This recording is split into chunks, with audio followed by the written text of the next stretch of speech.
Good morning, everybody. Welcome to day 93 of Compassionate Response to COVID-19 with Mahabodhi. So I had a little bit of a break over the weekend. So we had a international order convention on Zoom Saturday, Sunday, and Monday. So I feel suitably kind of inspired by that. It's fantastic, really.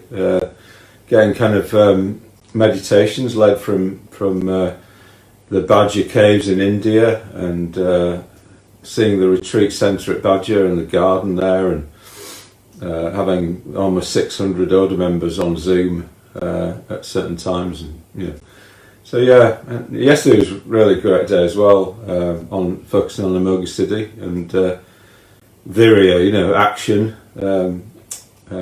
acting in the world, and having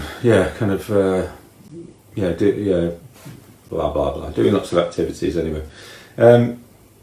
So today I was really pleased actually last week that the sessions I did on Eckhart Tolle and Power of Now on Monday, and then I did the Buddhism and Taoism on Tuesday, and I shared them with various Tree Ratna groups and Buddhist Centre groups, and they've had like 700 views each, roughly. So that's encouraging, and I'm wanting to take the Dharma out there to lots of people. So that when that happens, it's really great, and just keep going with these sessions. And it's been a long time that I've been thinking about these issues and working on my book, which still hasn't been published yet. But if I go back to 2009, I was bringing the ideas together into something I call the correlations book. So I don't know why I called it that. It's like trying to make correlations between the four foundations of mindfulness and other Buddhist teachings. Just try and kind of bring everything together into a common understanding. And when as part of that, I thought, well, actually, the enlightened perspective should be able to contextualize everything, all possible human functioning, or kind of ways in which we. And I was exploring back then, this is 11 years ago, how mindfulness fits in with things like ideology or lack of mindfulness, and superstition, and all the sort of things that happen in religions and politics and all that sort of stuff. So that's the topic for today. I'm going to explore some of that. Superstition, ideology, dogmatism, that sort of thing, and tie it in with the Buddha's teaching on mindfulness and clear comprehension. So hopefully that'll get 700 views as well. All right, so we'll begin with some body work. So if you want to stand up, we'll do that. Okay, so begin by just drumming with your fingers on top of your head.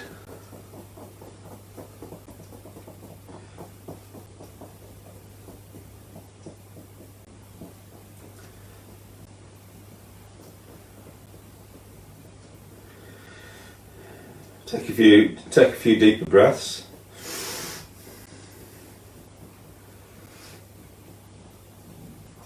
And being aware of the sensations down in your feet as they're resting on the ground.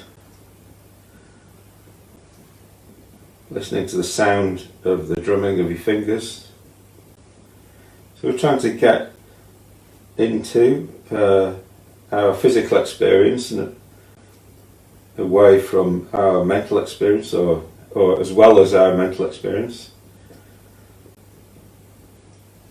So drumming on your forehead, and then shake your hands and feet out.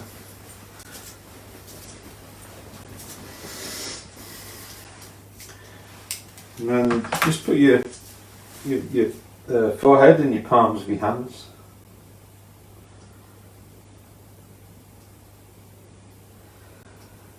And curving your spine over so that you're going a little bit into a kind of standing fetal position. Having a sense of turning away from the world and turning towards yourself and how you feel at the moment.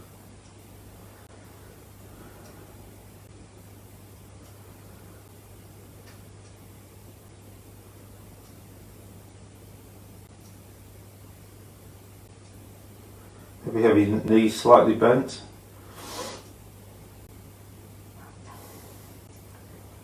And really feeling the contact of your fingers with your forehead, your breath on your wrists.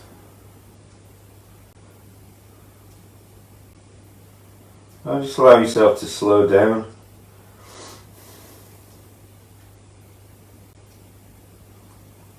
Don't need to be on alert, looking for danger. And you sense that sometimes you could just stop and not have to think about things or respond in any way to the world.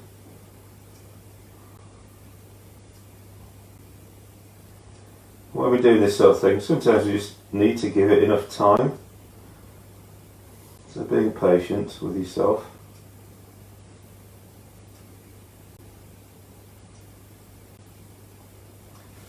And then give your face a bit of a wash with your hands.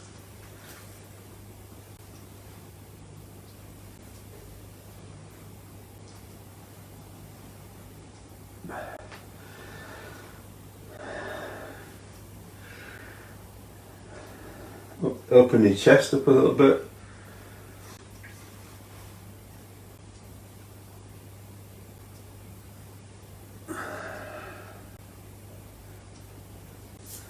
Getting into your eye sockets, temples.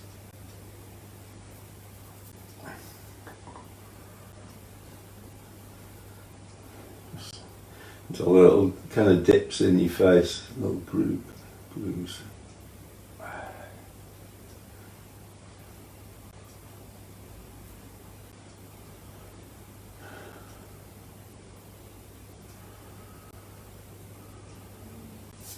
Okay, shake everything out.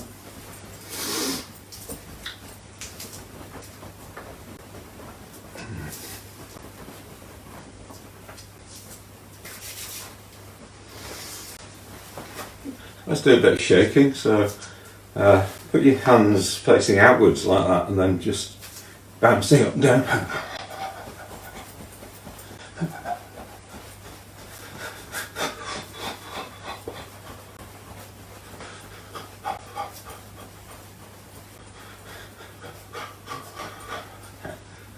Maybe concentrating on down at your knees, that's where the movement's coming from.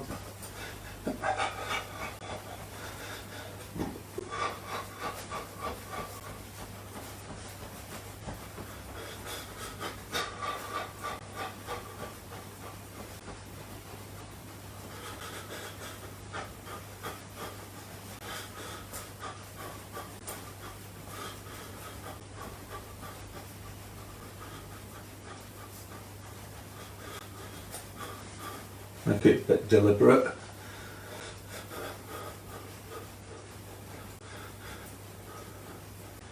And then just swinging from side to side.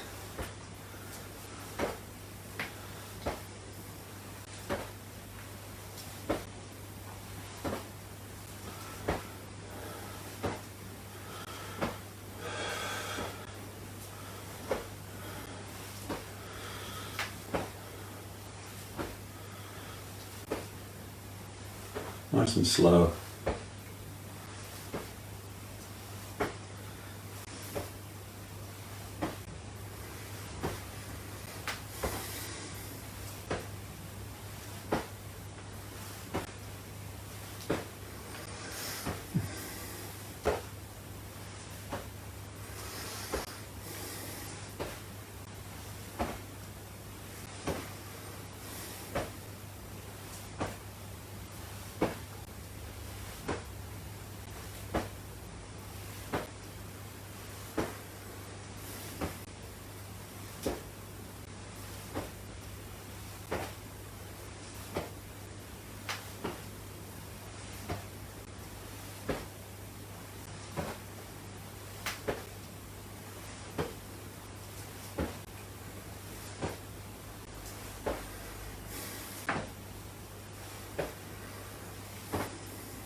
Try to keep your spine nice and upright so that you're rotating around that axis.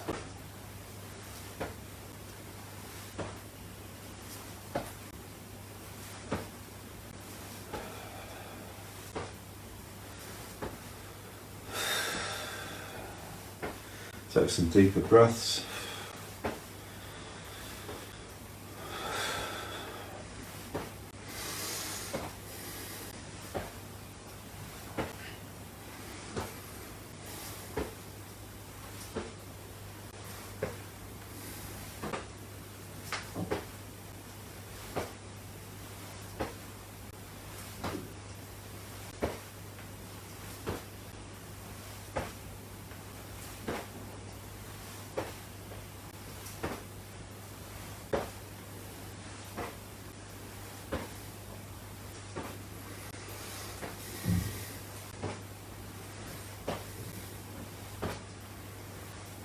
Okay, then rotating your hips.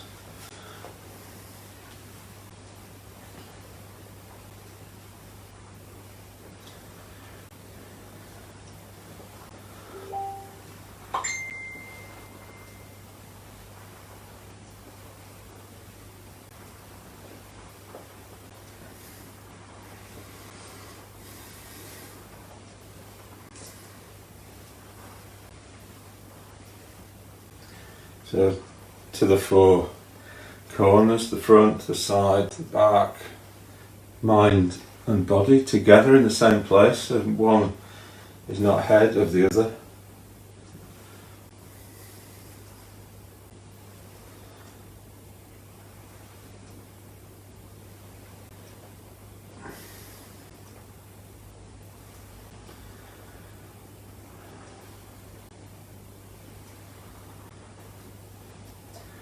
Okay, that should do. Thanks. Take a seat. So I think this morning we'll do a grounding meditation. So just first of all, just being aware of this new position that you're in. Be aware of the energy in your body.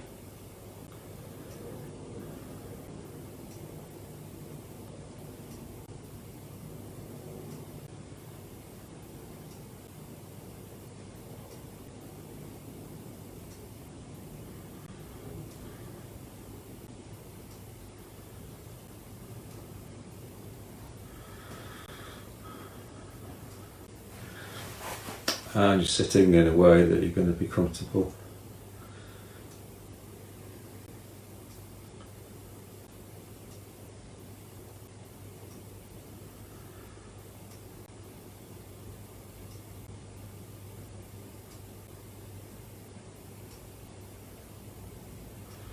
So we're just going to bring some awareness to our situation here.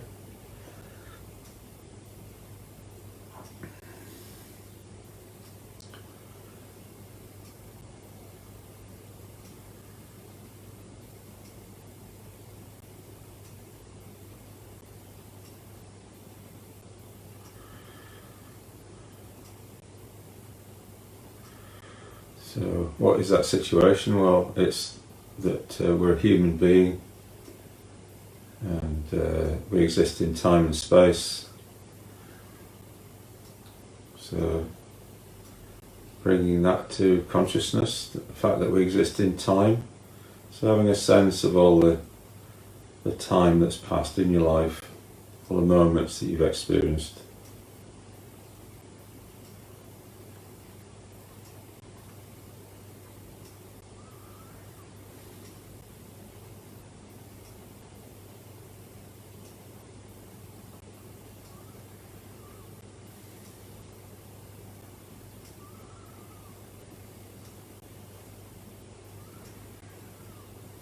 And the fact that you will have a future as well.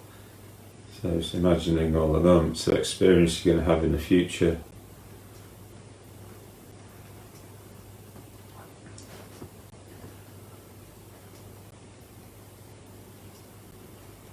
And that right now you exist in a particular moment in time, which is the present moment.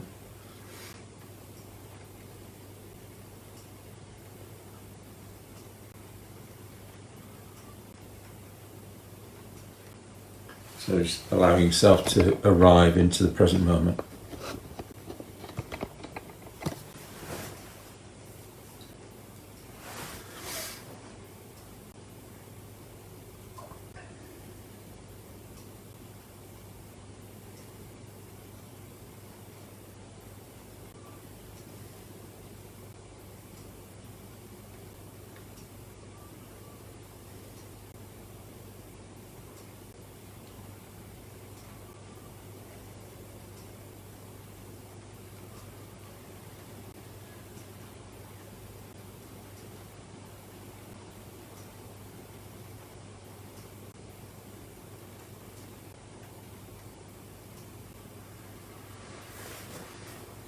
So if your mind's a bit busy, maybe imagine putting your thoughts somewhere else, in another room or something, while you just do this simple exercise of just trying to be aware of the dimension of time in your life.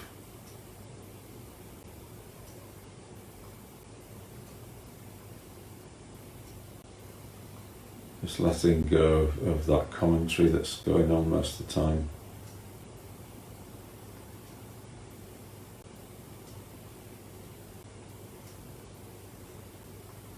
And expanding your attention out from that commentary to look at what's actually going on.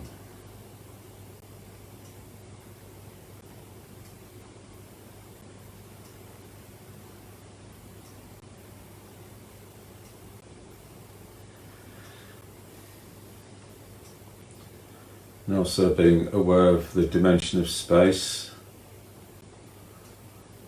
that you're sitting on the earth,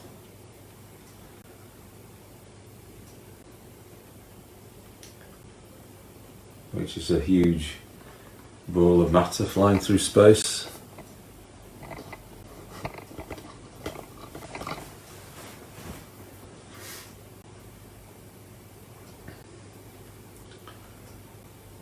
And above your head is the atmosphere, which is about 10 miles thick.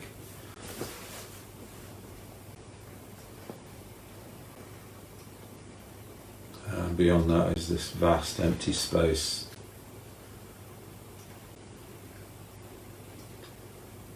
Which is absolutely huge distances.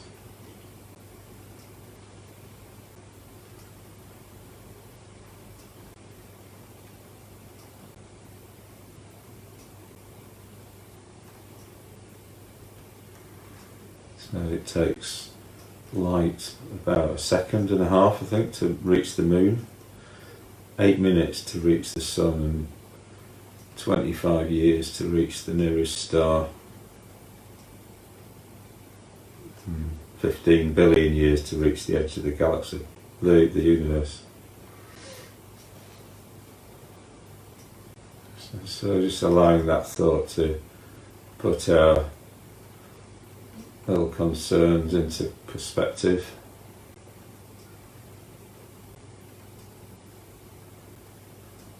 Maybe feeling sense of gratitude for being alive. To be a living organism in all of that space is pretty rare, really.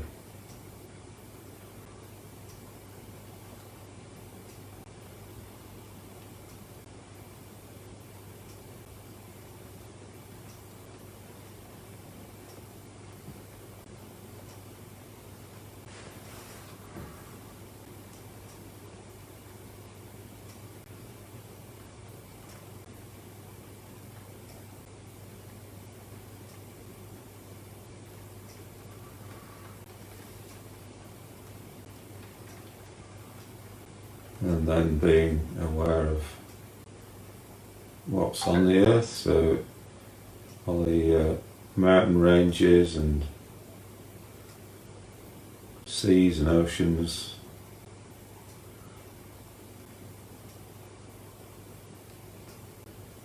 and jungle full of wild animals,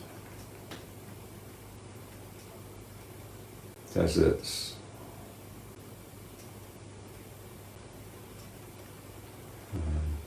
forests and farmland,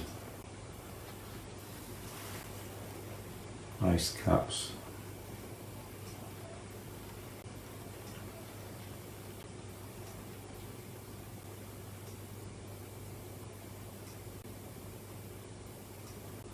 And within all of that, you are a particular place on the earth, wherever that is.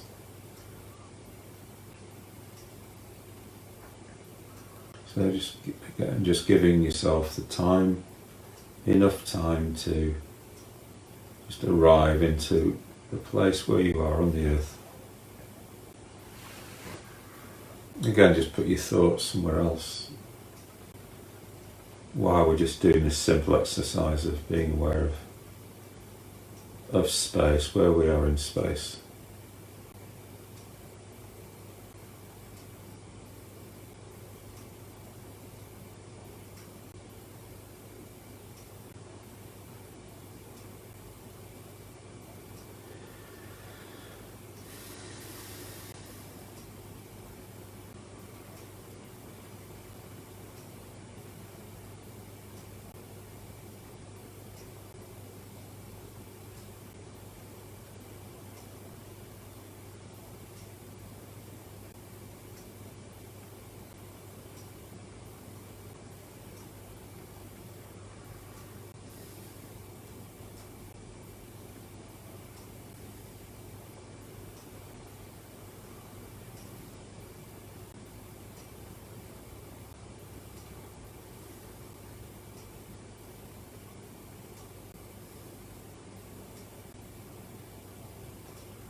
as we become aware more of space, the dimension of space, maybe that allows us to feel a bit more spacious in our experience.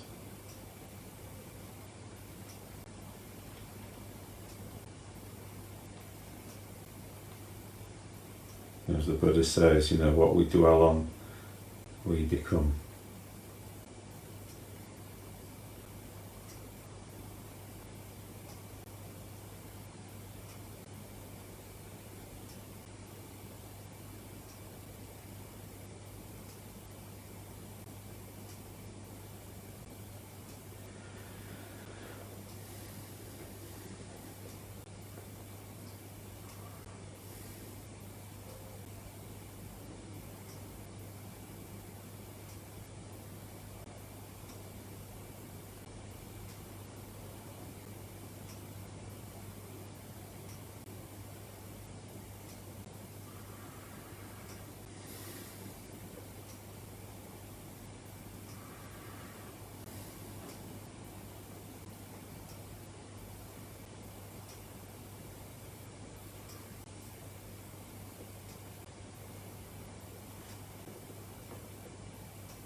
So we exist in time and we exist in space. And the other thing that is the case is that we have a body there with us all the time. And that body has a particular structure to it. So it's basically got bones that support the body's weight, muscles that move the body about, and organs that keep the body alive in various ways.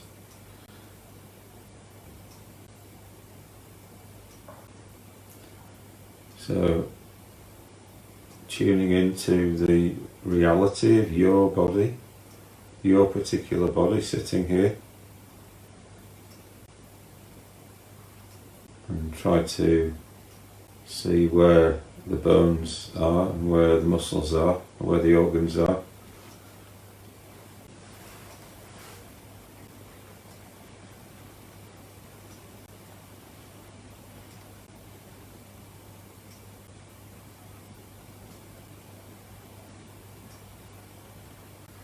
And for your body to be in a happy state for itself, it needs to be aligned with reality. So can you just let your body sit there naturally? No need to hold it up or anything through an act of will. And can you align your skeleton so that the weight goes down through your bones into the ground? So you're not leaning over either in any direction, which would be not being in line with reality, with what needs to happen. Your body to be happy.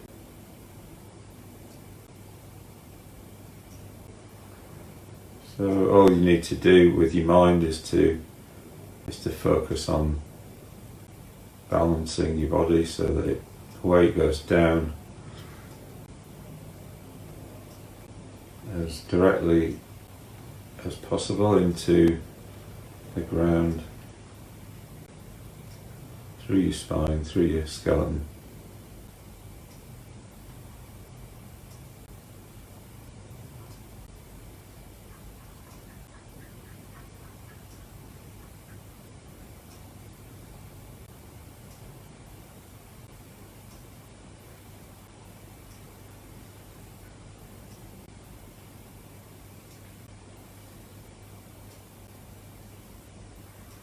And we're looking for the muscles of the body to be in a state of relaxation.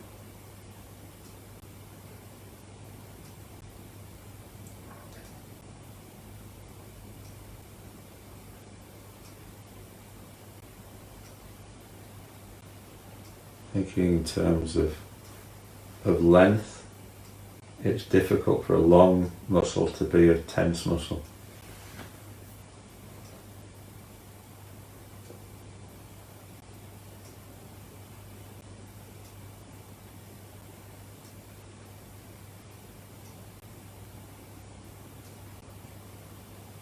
And thinking in terms of what relaxation is. So relaxation is a physical act of just like unfurling a fist.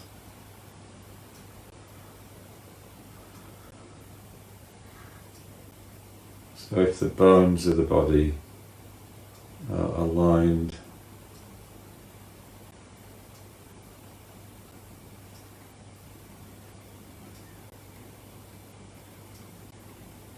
then the muscles of the body can feel confident.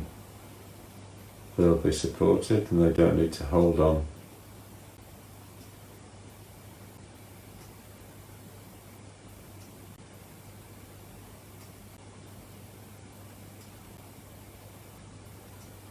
So just scanning through the body to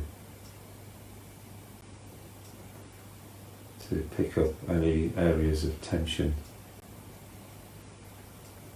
And see if you can't just allow the skeleton to take the weight, and then those muscles can just soften and lengthen.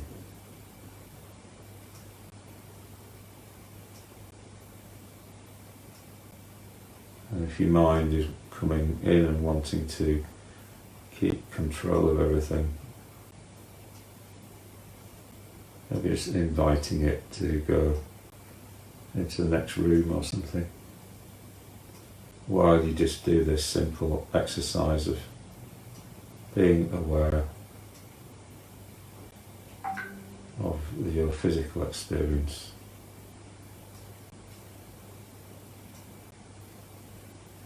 Bringing your body into a happy state.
So let's take a few minutes to just very gradually emerge out of that meditation in a way that doesn't disturb ourselves, any kind of positive sense of concentration that we've developed, or ease, or relaxation.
I feel bad for that. It's amazing how change that it can bring about, really.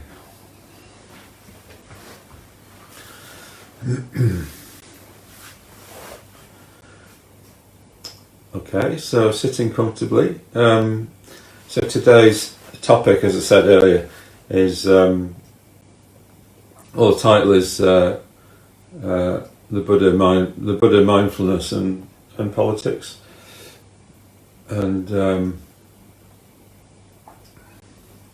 as I was saying it, back in 2009, something like that. I was working on this material that I've developed that I'm sharing through in all these talks, and had the basic ideas back then, really, of the four foundations of mindfulness being conditioning each other. So, body, feeling, mind, which includes emotions and views, and the inspiration for this way of linking up the four foundations of mindfulness came from CBT, from the cognitive model of CBT. So, my friend Prasad used to help me a bit with my mental states, and he's a CBT therapist, among other things. So in CBT you get the idea, I think that you've got mood, physical experience, behaviours and thoughts, and they're all, so mood is conditioned by thoughts, by, so if you have an unbalanced thought, then it can lead to a depression or something, or if you don't exercise enough, it leads to depression. If you behave in a depressed way, it tends to reinforce depression.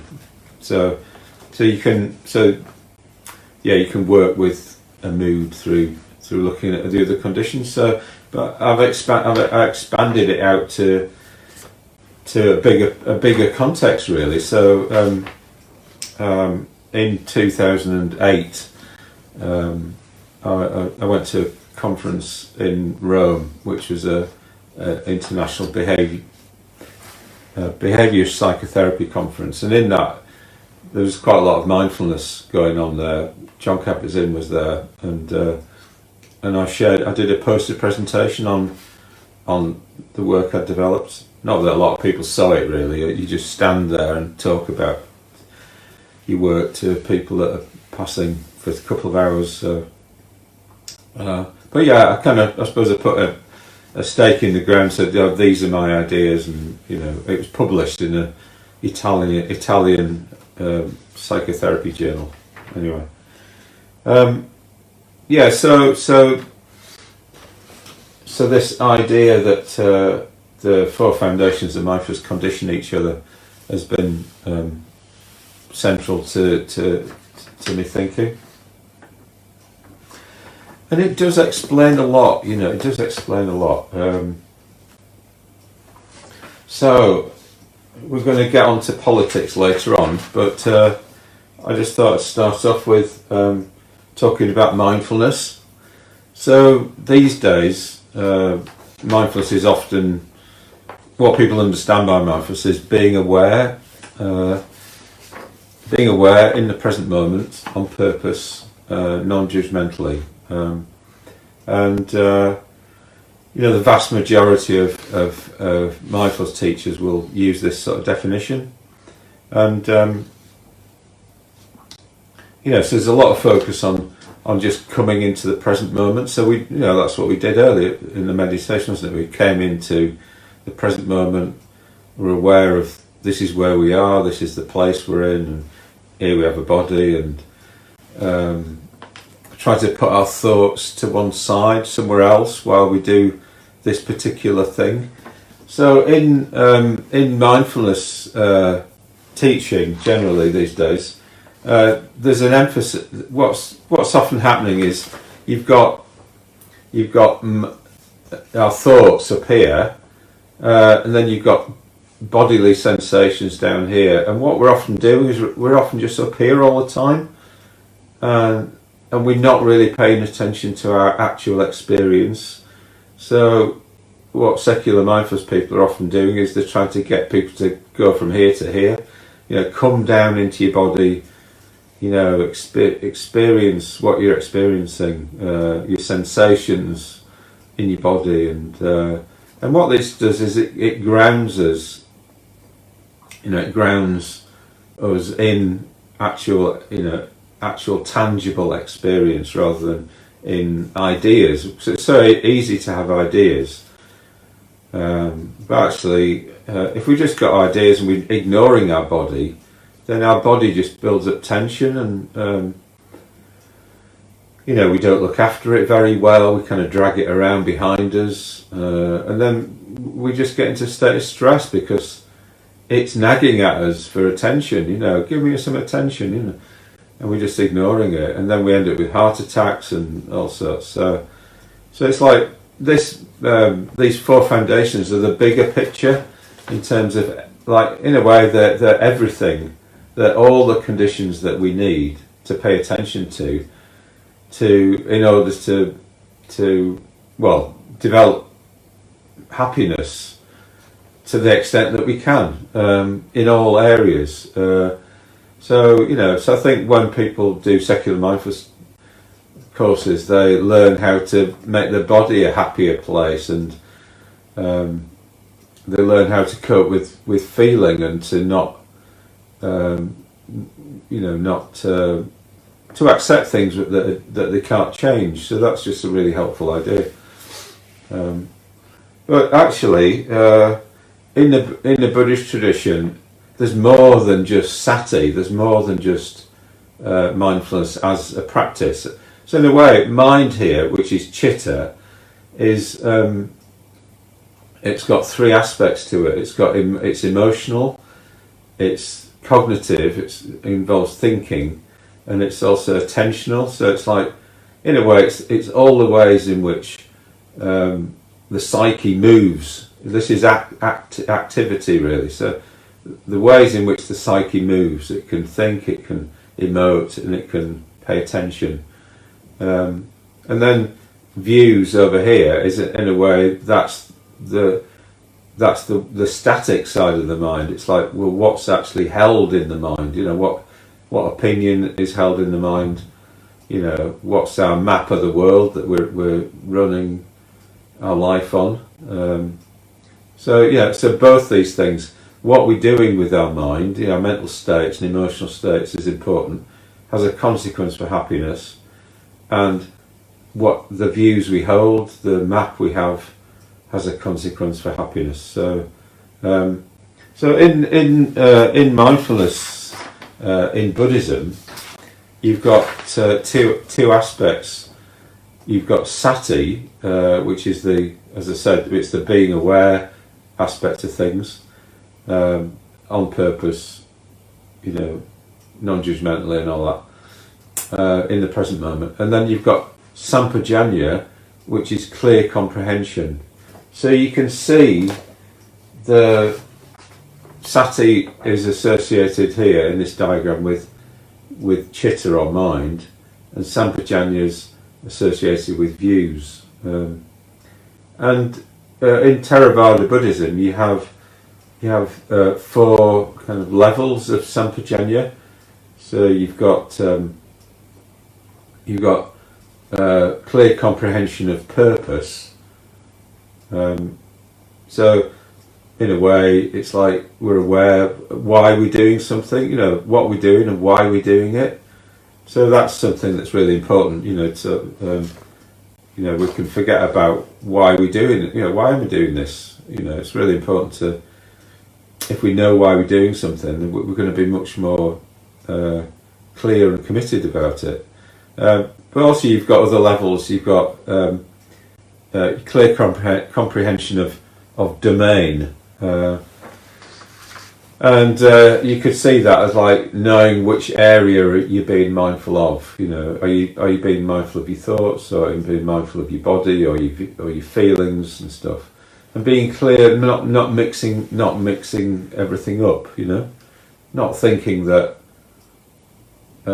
you can relax by looking at your thoughts. You know, as I said, you relax by seeing that your muscles are a physical thing and they just need to unfurl themselves. You know, so clear comprehension of domain, and then you've got clear comprehension of suitability. So you could see this as if you're trying to achieve anything, are you doing it in the most suitable way? You know. So are you just pushing yourself in a kind of willful sort of way to achieve something, but actually you just creating tension for yourself, or are you actually working with the conditions that you're in, the real conditions that you're in, to achieve what you want to achieve? You know, are you being intelligent about it, or are you being unintelligent about it, about how to bring something about? And then the top level of sampajanya is something called asamoha sampajanya. So moha means delusion, and art means not, and I think some means something complete. So it's like so asamoha sampajanya is complete non-delusion. So it's like it's complete clarity about, clear comprehension about how everything works. You know, how everything within conditioned existence works. So I think, you know, what I got excited about with this model is, you know, can the four foundations of mindfulness explain not just how to relax or how to get into positive mental states, you know, how to accept your experience, but also you know, things like views and ideologies and that sort of thing.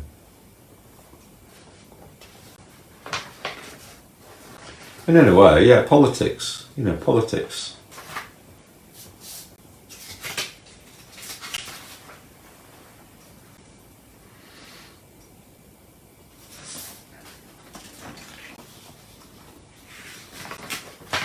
So when in the talk on views in the Buddhist metaphysics series, I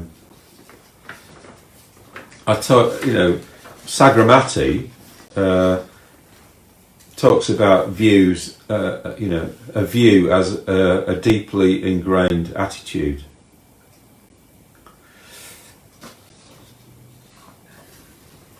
And what I took from that was that, so for instance, if you think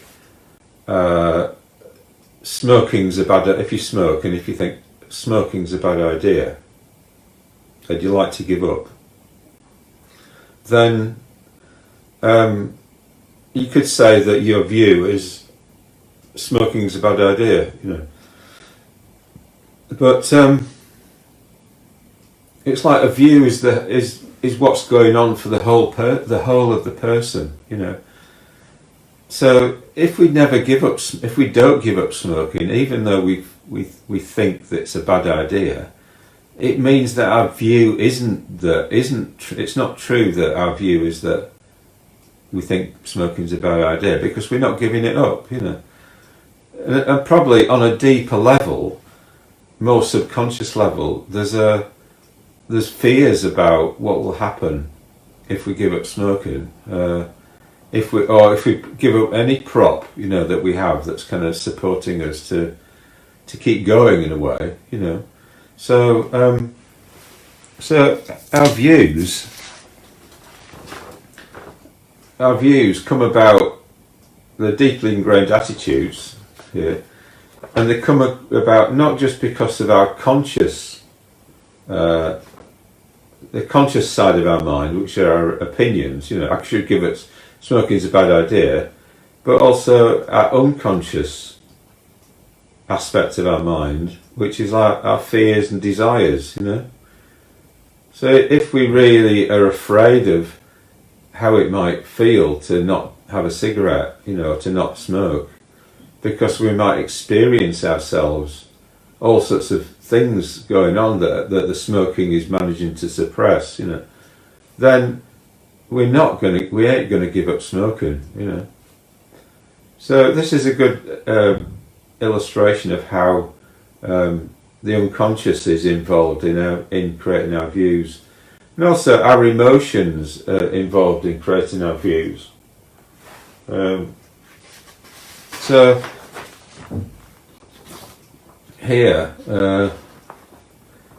mind consists of emotion, thought, and attention. So it's like when we're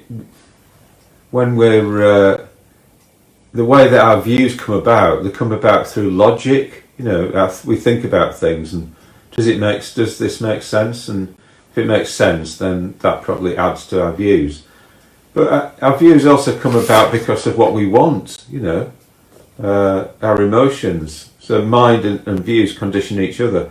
So we might want something to be the case. We might want,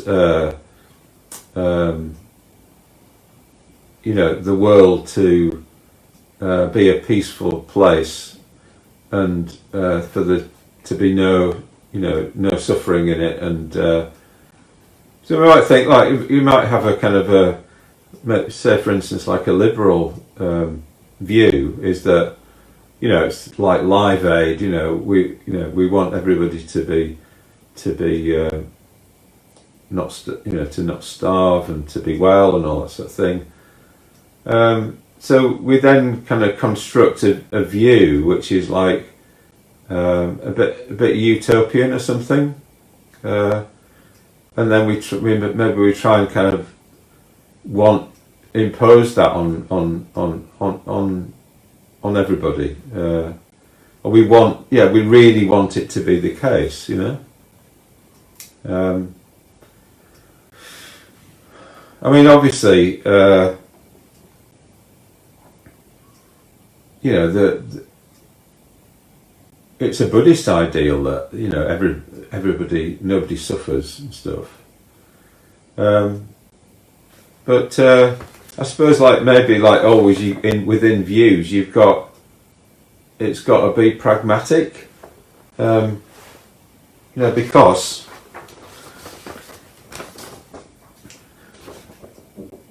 you know, when we have a view, it's like our views lead to actions. So, you know, because of our view, we then do certain things, and then whatever we do then has a result down here. It manifests in the world. You know, so what's an example of that? So an example is something like, you know, say you're interested in making some money on the stock exchange. So you have a view that such and such shares are going to go up, like Apple shares are going to go up or something. So because you have that view, you then buy some shares, and then, you know, so you then have the shares. So that's the reality. But then maybe they go down, you know, so there's a consequence to your actions, and then what happens is you have to adjust your view. Oh, maybe I should buy something else. Maybe I should sell the Apple shares, you know. So it's like you've got this constant sort of interaction between your views, your mental and physical actions, and then the result that happens, and then the adjustment. So it's like views have to end up sort of being congruent with reality. So you might have a utopian view of how things should be, but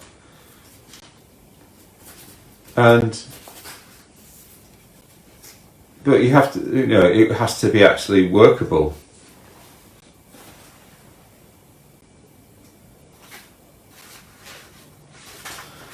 So I think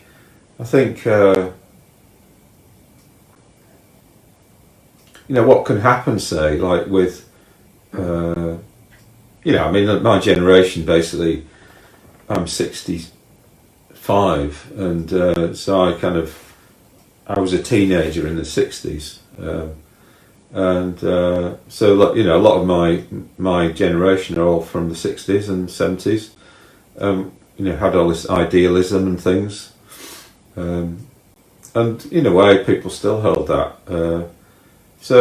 But I think what can happen is it can be not quite grounded in reality or something. So we just think there's this kind of big pot that is bottomless, that that you can just keep drawing on. Lots of liberal people are quite ecologically minded, but in terms of using resources, it seems a bit like, practically speaking, their opinions might be that consciously you might think, oh yeah, it's a good idea to save the planet by reducing our emissions, but the evidence is that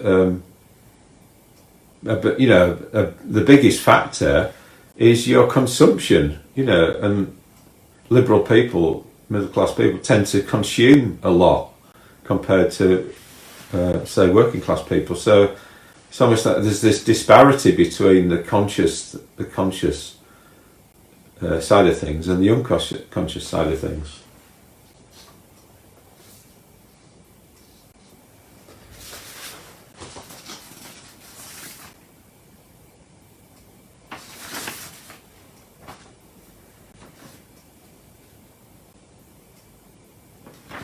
Yeah.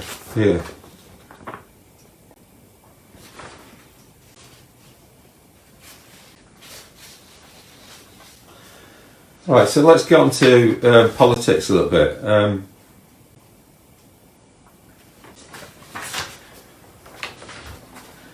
So here you've got this. This tries to describe dogma. So with dogma, what you have an idea.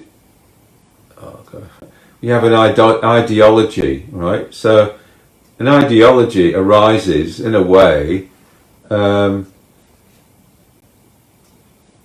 Ideologies can sort of not be quite grounded in experience. So are you actually looking? It's an idea, basically. It's an idea, and is it actually grounded in experience? Does it actually work in experience? Maybe not. What's the other one? So, does it feel right? Maybe not. Maybe it's just that we're a bit intoxicated by an idea, so that we just hold that and we act from it, and it becomes a dogma. So it's not open to being challenged as working, or as being something that feels right, because people's criticisms of dogmas is that this doesn't, is that this feels a bit tight and a bit not quite right or something.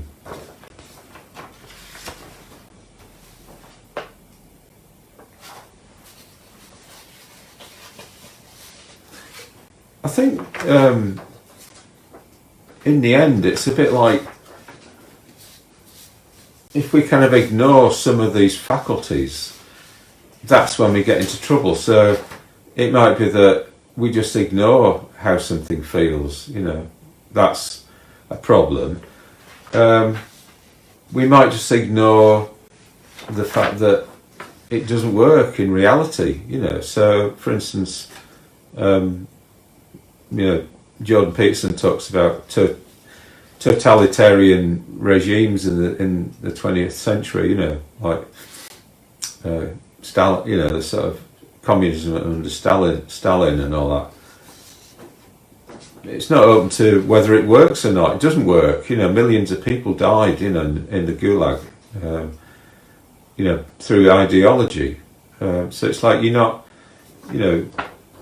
actually. It's not intelligent. Not being intelligent about human nature. You get somebody in power, like Stalin, and just takes over. And it's not allowing the fact that you can end up with some dictator there, who's just and in a way it's a bit the same with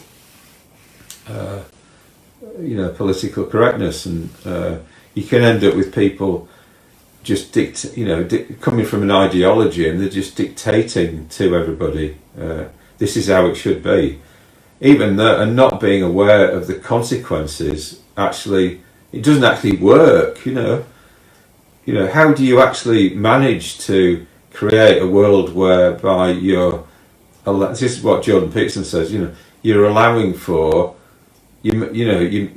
absolutely every possible difference that might be there between people, and you're catering for it. It's like the world doesn't have that many resources, it's great to put a disabled ramp in front of every building. Obviously, it makes life a lot easier for disabled people. Is there actually is putting that disabled ramp there, making that whatever that organisation is go out of business because it can't afford it? So it's like, again, it's like this kind of practical side of things can just get ignored with ideologies, and we end up causing harm because of that. So if people lose their jobs, and then people end up starving and stuff, eventually. So it's about being it's always about, the Buddha's teaching is it's all about being aware.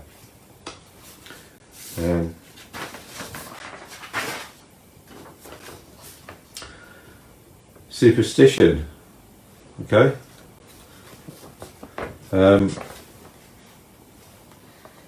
So a superstitious outlook is often comes about through fear. Well, the feeling is fear. So what is superstition? It's like you fear that the universe is going to punish you unless you kind of propitiate it. Is that the right word? So it's like there's a pattern to the universe, and you better honour it. So cross your fingers and hope for the best, But that is coming out of fear. It's like it's not a, So, so it's. But you can also have, so it's a ritual, that's a ritual, is crossing your fingers. So you do an action in relation to the reality that you think is like, there's this reality there, I need to honour it, therefore I'm going to cross my fingers. And through doing that I'm honouring it, and therefore, so the football manager puts on this special jacket because it's his superstitious jacket for. And in a way, it's sort of good in a way to be honouring the fact that there is some structure to the universe, that but maybe we need to be intelligent about what the structure is. So people do ritual in Buddhism, ritual and devotion, but. Hopefully we're doing it in a more in a kind of truly devotional way. So we're not just hoping for the best. We're honouring a view of the world which is actually compassionate and wise. So the feeling down here, wherever it is, would be more kind of like faith and devotion. So you have a genuine appreciation of something that works, and therefore you do some devotional action to increase your faith in that thing. You offer flowers and candles to a shrine, incense to a shrine. You make a shrine for it, so you honour it, and then that helps you to make that view more firm within yourself. So if you do Buddhist devotion, it tends to kind of increase the your clarity about what Buddhism is. Because often in a puja, devotional ceremony, you would have verses that are really spelling out what the Buddhist view of things is. Things are impermanent, but also you've got Buddhas who've managed to overcome that, or who are comfortable with the way that things are, but also are compassionate and other regarding, and including people in their sphere of concern. So they're not just accepting things as they are, but they're moving towards helping people.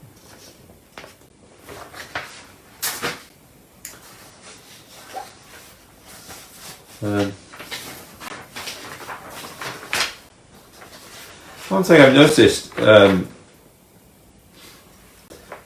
noticed is that that can happen is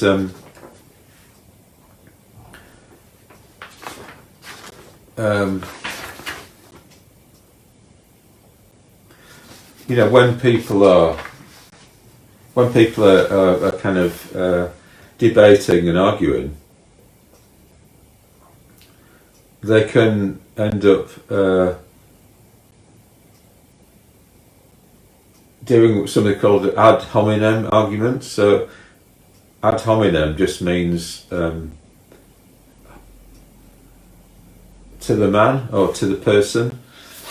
So you're kind of pointing at the person instead of pointing at instead of arguing on the points of discussion.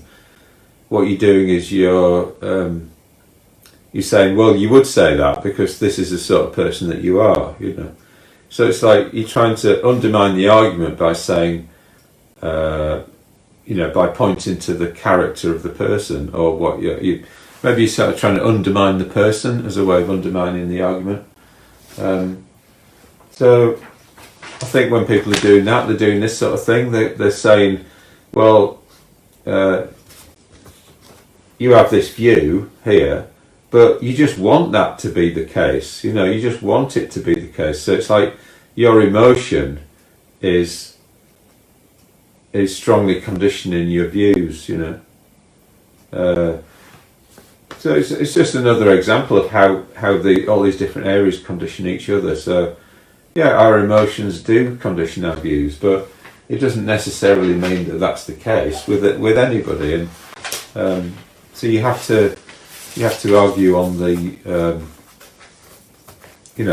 on the actual content of what somebody's saying, rather than trying to win by undermining the person themselves. So I just I hope I'm not giving you too much here to overloaded you a bit with ideas. But I think the basic thing I want to kind of get across is the way in which you've got all these different factors involved in, with opinions and views and unconscious tendencies and the fact that we want things to be the case and we don't often look at whether a view works. If it's an ideology, we don't challenge. We think it's convenient. We just like it. We hold it because we like it. And but from the Buddhist point of view, that isn't enough. It isn't going to be enough, because if we like something, but then it's causing suffering, if it's implemented, then that isn't helpful. So we look at what the Buddha's looking for is a way in which all beings can be brought to the maximum well-being and happiness, given the limitations of life, so we're looking for that. So anyway, that's why the Buddha teaches about mindfulness. He's teaching you have to keep being aware of all of the things that are there in your life, and some things you have control over, your mental states and your views you have control over, and some you don't. Your body and feeling you don't have control over, really. So in terms of what you're presented with in the moment, so yeah, it's having a clear comprehension of the whole thing, and then working with that. So I'll just finish on something that an order member said yesterday in the discussion. There was a panel discussion on just how better to have debates and things, and what was talked about. One of the things that was talked about was how do you have a difficult conversation with somebody? You want to put something across to somebody, but maybe it's going to be difficult. How do you have that difficult conversation? And so the order member in question, who has a lot of experience in working with large organisations, huge organisations, to help bring about resolve issues, she said, be the person someone could have a difficult conversation with. So this is a very, very Buddhist idea, that whatever you're trying to achieve, you should try and be the person that the other person could achieve that with, So if you're looking for affirmation, you should affirm others. If you're looking for appreciation, you should appreciate others. And if you're looking for to have that difficult conversation with somebody else, then you should try and be the person that somebody else could have a difficult conversation with, which means that you kind of open, you're vulnerable, you're receptive, and you in a way you're modelling something that you would like to happen.